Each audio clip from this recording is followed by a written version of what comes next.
চলতি ফুটবল মরশুমে আনোয়ার আলী ছিটকে যাওয়ার পর যথেষ্ট চাপে পড়ে গিয়েছিল মোহনবাগান সুপার জায়ান্টস।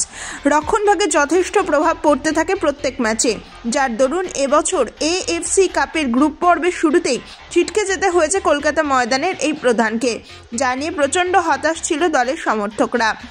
পরবর্তীতে ইন্ডিয়ান সুপার লিগ থেকে ঘুরে দাঁড়ানোর পরিকল্পনা ছিল মেরিনার্সের, কিন্তু ম্যাচ যতই এগিয়েছে ততই চাপে পড়তে হয়েছে সবুজ মেরুন ব্রিগেড বাহিনীকে। ইন্ডিয়ান সুপার লিগে তারা 3 ম্যাচে পরাজিত হতে হয়েছে তাদেরকে। বলতে গেলে প্রত্যেকটি ম্যাচে একেবারে হতশ্রী অবস্থায় দেখা গিয়েছিল মোহনবাগানের রক্ষণভাগকে।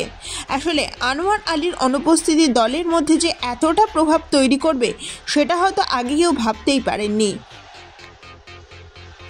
অজি ডিফেন্ডার ব্র্যান্ডন হ্যামেল থেকে শুরু করে শুভাশিস বসুর মতো দেশীয় ডিফেন্ডাররা দলে থাকলেও প্রতিপক্ষ দলের আক্রমণ ঠেকাতে কার্যত ব্যর্থ হয়ে গিয়েছে সবুজ মেরুন, যার ফলে বারংবার প্রশ্ন উঠেছিল কলকাতা ময়দানের এই প্রধানদের রক্ষণভাগ নিয়ে। সেই সঙ্গে সঙ্গে সকলের নজর ছিল আনোয়ার আলীর ফিরে আসার দিকে।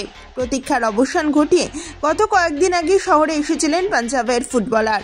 পরবর্তীতে দলের সঙ্গে তাকে নিয়ে যাওয়া হয় ওড়িশায়।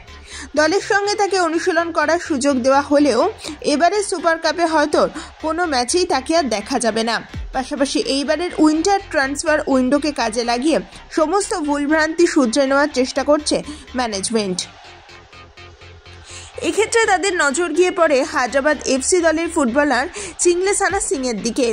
একটা সময় শোনা যায় যে এবারের উইন্টার ট্রান্সফার উইন্ডোতে নাকি নিজামের শহর ছেড়ে সবুজ মেরুনের পথে পা বাড়াবেন এই ডিফেন্ডার। তবে পরবর্তীতে তাকে ধরে নেওয়ার জন্য আসরে নেমে পড়ে বেঙ্গালুরু এফসি থেকে শুরু করে চেন্নাই এফসির মতো একাধিক দল, যার দরুন একটা সময় পিছিয়ে পড়েছিল গতবারের আইএসএল জয়ীরা। তবে এবার ফের নতুন করে নাকি তার সঙ্গে কথাবার্তা শুরু করে দেয় বাগান ম্যানেজমেন্ট। আদৌ তিনি কোথায় যুক্ত হবেন তা চূড়ান্ত না হলেও আগামী কয়েকদিনের মধ্যেই পরিষ্কার হয়ে যাবে সমস্ত কিছু। Bureau report, Kolkata 24/7.in।